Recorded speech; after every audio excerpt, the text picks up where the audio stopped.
Good morning, students. This is Murthy sir. Today we will discuss one interesting topic, microorganisms.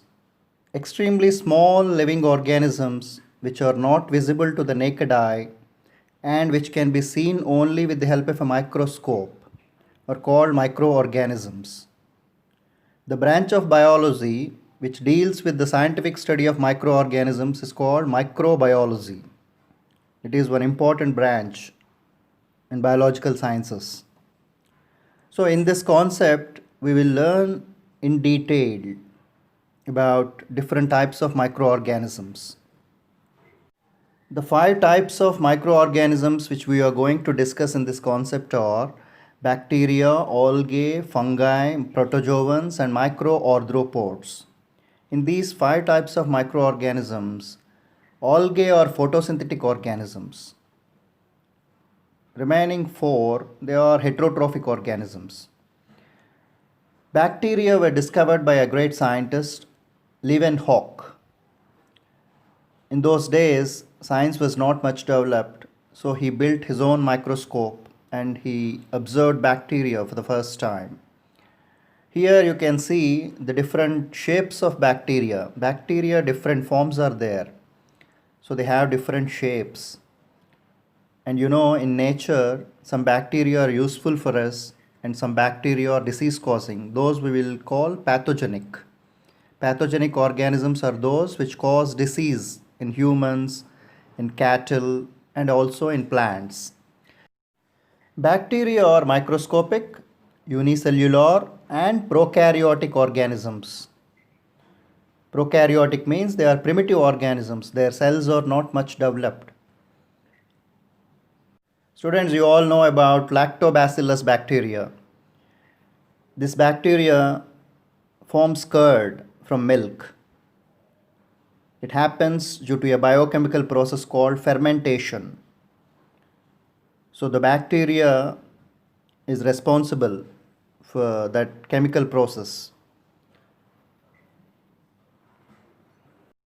So this lactobacillus is a useful bacteria for us. Another example is E. coli, Escherichia coli.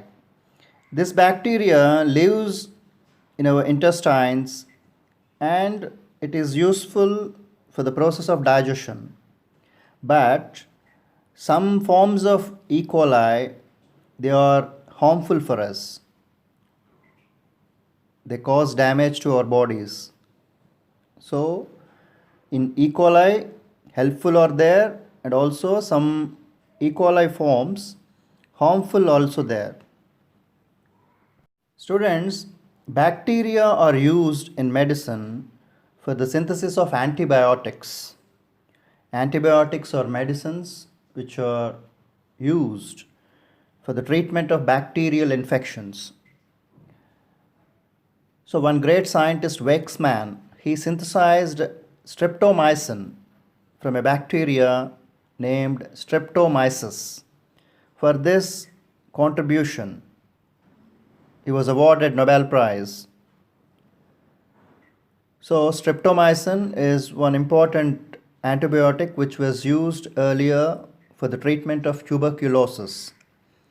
Students, bacteria are also used in medicine for preparation of big amounts of insulin hormone through genetic engineering. So that is also one medicinal use of bacteria. Here you can see the structure of bacteria. It is a prokaryotic cell. It contains one flagellum for movement. Inside the cell, genetic material is there, but you will not find any nucleus, any specific nucleus structure not there. Inside the cell membrane, genetic material is present. It contains cell wall also. So this is not much developed. These are primitive in nature, bacteria. Students, many forms of bacteria are pathogenic. They cause different bacterial infections in humans, in cattle, and also in plants, in agricultural plants.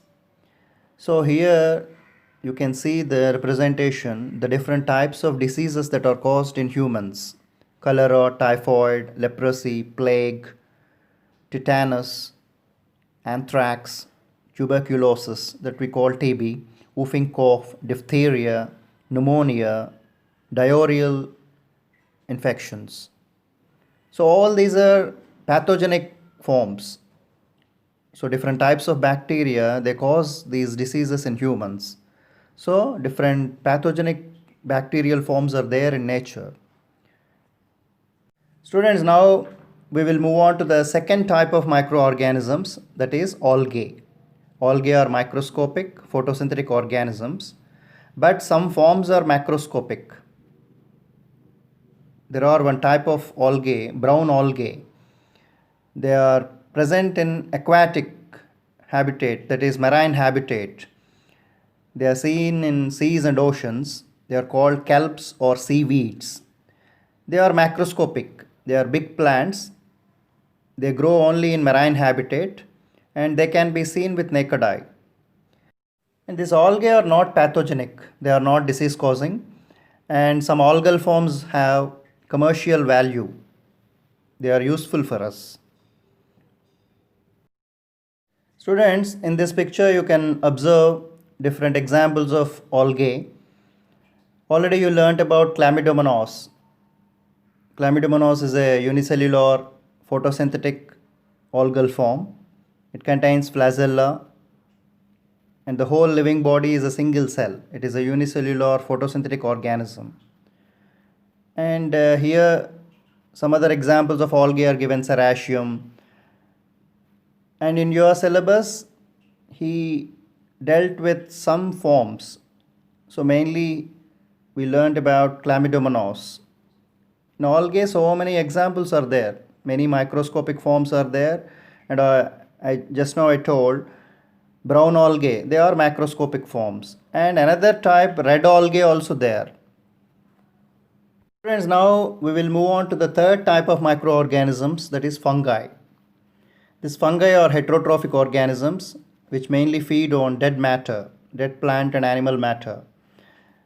And some forms are microscopic and some macroscopic forms also there. Students, in our surroundings, especially in rainy season, you will observe mushrooms.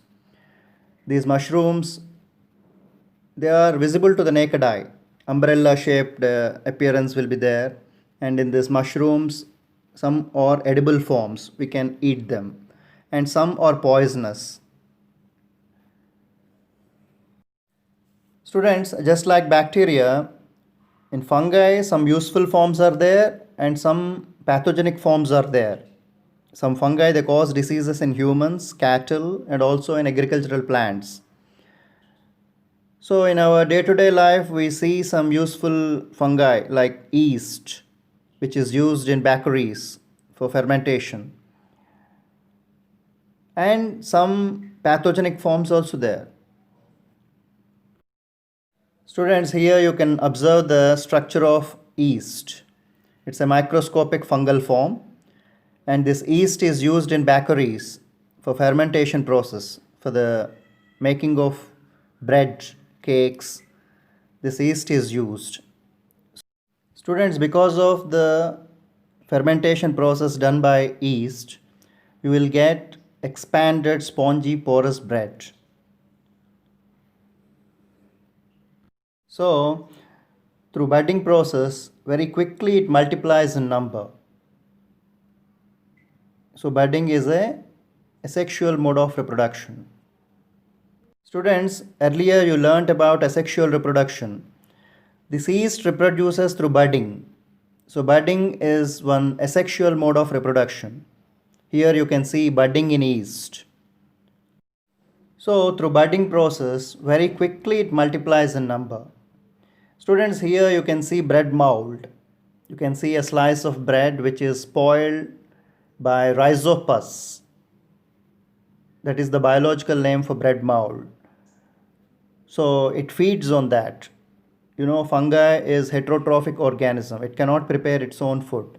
So it has to feed on some food matter. So this bread which is left over, it is spoiled by Rhizopus, bread mold. Students, in this picture you can see the structure of Rhizopus, bread mold, how it looks like. It is one type of fungi. Students, this fungi grows very fast in moist condition. So if little moisture is there in any food item, that food item will be spoiled by fungi. Students, in this picture you can see penicillium. Already you learnt from this penicillium, Alexander Fleming, he extracted one antibiotic called penicillin. Students, Alexander Fleming was an army doctor, and for his valuable contribution to medicine, for his discovery of penicillin, he was awarded Nobel Prize. This penicillin saved millions of lives. Students, penicillin is the first antibiotic.